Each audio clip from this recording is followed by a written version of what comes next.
Today marks exactly 14 years since the collapse of the Queen Isabella Causeway. Action Force Nora Salinas is live with more on how first responders remember the deadly collapse. Nora. A total of 8 people died on the morning of September 15th in 2001, and today in a special memorial, those victims are being remembered.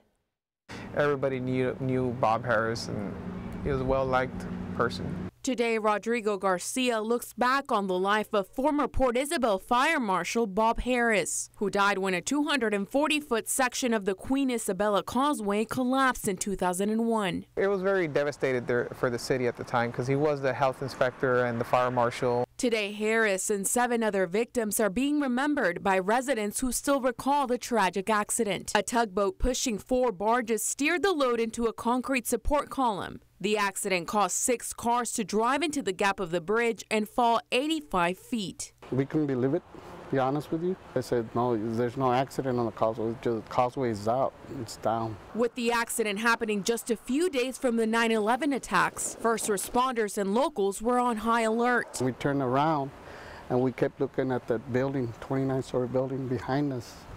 I said, oh my God, don't let it happen.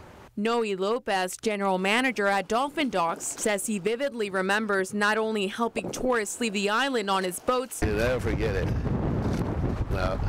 But nearly losing his life the day of the accident. Another section collapsed when we were there. Lucky we weren't underneath. We were on the side, and that thing came down, and boy, that was scary. You know, lucky we weren't underneath the bridge.